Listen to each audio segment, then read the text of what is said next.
السلام علیکم اسٹوڈنٹس، کیسے ہیں آپ؟ امید ہے آپ سب ٹھیک ہوں گے، سیف اینڈ سیکیور ہوں گے۔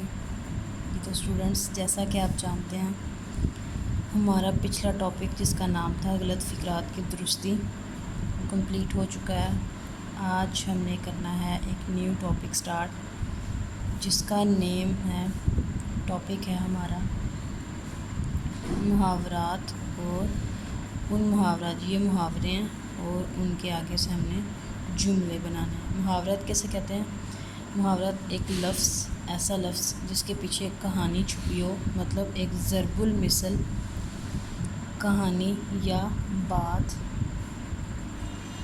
کہاوت، ٹھیک ہے، کہاوت یا ضرب المثل، اس کو ہم کہتے ہیں محاورہ۔ محاورے جس میں پوری ایک بات کا مطلب چھپا ہوتا ہے۔ آس لگانا، آس لگانا یہ ایک محاورہ ہے، اس کا آگے ہم نے جملہ بنانا ہے۔ احمد امتحان میں اول آنے کی امید لگائے بیٹھا ہے۔ آس لگانا، امید لگانا، محاورے کا مطلب بھی آپ کو پتہ ہونا چاہیے، ٹھیک ہے۔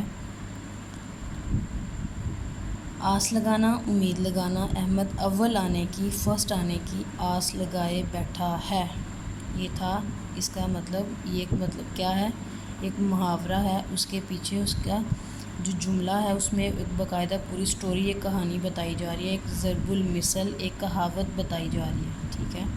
اس کو آپ نے بہت اچھے سے خیال رکھنا ہے، اس کا یاد کرنا۔ اوس پڑھنا، اوس پڑھنا، اوس دیکھی ہے کبھی آپ نے؟ امید ہے آپ سب نے دیکھی ہوگی۔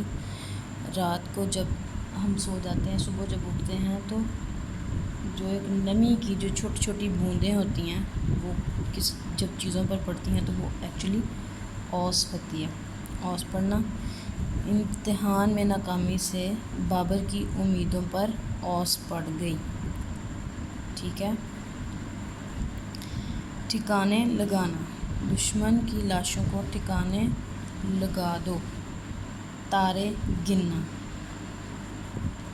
پریشان آدمی ساری رات تارے گنتا ہے۔ تاک میں رہنا، بلی چوہے کی تاک میں رہتی ہے۔ دم توڑنا، ڈاکٹر کی کوششوں کے باوجود مریض دم توڑ گیا، فوت ہو گیا۔ یہ تو اسٹوڈنٹس 1 سے لے کر 6 تک ہمارے جو محاورات تھے، اس کو آپ نے اچھے سے یاد بھی کرنا ہے، اس کو لکھنا بھی ہے، ٹھیک ہے۔ تو بہت سارا خیال رکھیے گا، ٹاپک بہت انٹرسٹنگ ہے اور بہت سمجھ کے پڑھنے والا ہے۔ اپنا خیال رکھیے گا، ملتے ہیں نئے لیکچر میں۔ اللہ حافظ۔